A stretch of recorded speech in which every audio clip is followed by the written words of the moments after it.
युवती ने गंभीर आरोप लगाए हैं, जिसको लेकर पहले तो अस्पताल प्रशासन ने लीपापोती करते हुए मामले को टालना चाहा, लेकिन भारत समाचार जब पीड़िता की आवाज बनकर सवाल उठाए तो पुलिस और अस्पताल प्रशासन कार्रवाई करने को मजबूर हुआ है। क्या कहना है इस मामले में, सब अधिकारियों का आपको सुनाते हैं।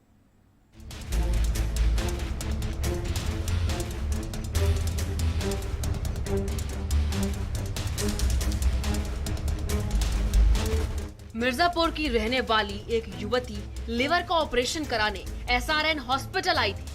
ऑपरेशन के बाद मरीज ने डॉक्टरों पर गलत काम करने का आरोप लगाया था, जिसके बाद उसके भाई ने सोशल मीडिया पर दुष्कर्म का आरोप लगाते हुए एफआईआर की मांग की थी।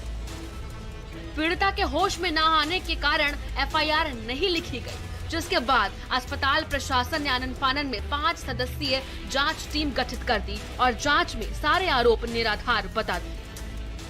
डॉक्टर बार बार हमसे पेपर पे साइन करवा रहे थे कि तुम्हारी बहन की जान खतरे में है और फिर से दोबारा ऑपरेशन करना होगा, लेकिन जब हमने साइन नहीं किया तो डॉक्टर का कहना है कि तुम्हारी बहन को निमोनिया हो चुका, फेफड़ा बिल्कुल ख़त्म हो चुका है। किसी न किसी बहाने से मतलब हमसे साइन करवाया जा रहा था कि तुम्हारी बहन की जान खतरे में, कुछ भी होगा वो तुम्हारी जिम्मेदारी होगी। किस तरह की 9 बजे हमारी बहन की डेथ हो गई। पीड़िता के इलाज के दौरान मौत हो गई। पीड़िता के भाई ने डॉक्टरों पर साजिश कर हत्या का आरोप लगाया है और पुलिस पर एफआईआर तक दर्ज न करने की बात कही। वहीं पीड़ित परिजन बार बार अस्पताल प्रशासन पर आरोप लगाते रहे, लेकिन अस्पताल के ऊपर कोई एक्शन नहीं लिया गया। वहीं अब महिला अधिकार संगठन और सपा नेत्री ऋचा सिंह पीड़िता को न्याय दिलाने के लिए लगातार धरना प्रदर्शन कर रही है। कि बहुत शर्म का विषय है, लगातार 5 दिन 6 दिन तक वो लड़की लिख के दी है। हम लोगों के पास साक्ष्य भी हैं, हम लोग दिखा सकते हैं कि उसमें उसने साफ लिखा है कि रेप। अगर वो सामने आते हैं तो मैं पहचान लूँगी। और कल हम लोग आईजी साहब से मिले, हम लोग को बुलाया गया।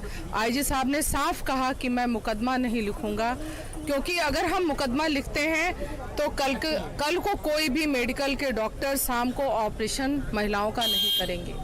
इससे वो साफ है कि मनोबल उनका बढ़ाया जा रहा है।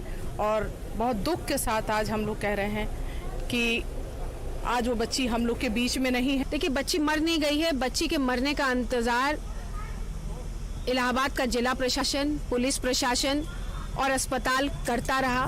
बच्ची ने 6 दिन पहले अपने साथ गैंगरेप का आरोप लगाया था, लेकिन गैंगरेप के आरोप की एफआईआर नहीं लिखी गई। प्रयागराज पुलिस आरोपियों के पक्ष में खड़ी नजर आई। अस्पताल प्रशासन के किन लोगों को बचाने का प्रयास अस्पताल प्रशासन और जिला प्रशासन कर रहा था, ये एक बड़ा सवाल है। प्रयागराज में हुई इस घिनौनी वारदात को लेकर पुलिस प्रशासन सोता हुआ नजर आ रहा है।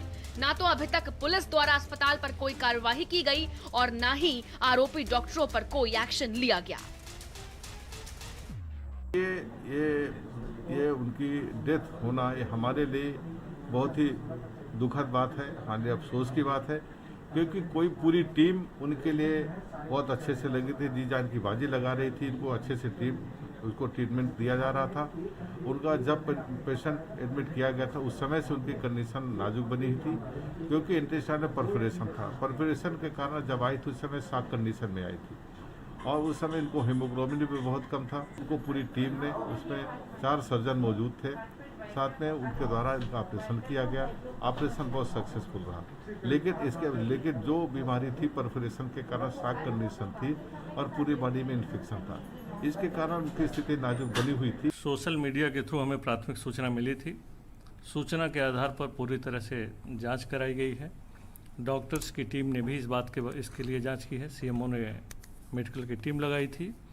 जांच की टीम के समस्त बिंदु जो हमें मिले हैं उनको समाहित करते हुए और लीगल ओपिनियन भी हमने लिया है, उसके आधार पर एफआईआर को रजिस्टर करके इस मामले की पूरी तरह से जांच की जा रही है।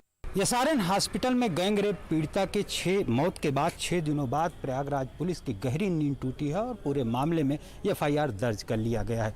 लेकिन लगातार महिला अधिकार संगठन और सपा नेत्री इस बात को लेकर प्रदर्शन कर रही थी कि मामले में एफआईआर होनी चाहिए, लेकिन 6 दिनों बाद पुलिस मरने के बाद एफआईआर दर्ज कर लेती है। तो सबसे बड़ा सवाल यह है कि आखिर उस गैंगरेप पीड़िता को अब यहाँ की पुलिस कैसे न्याय दिलाएगी।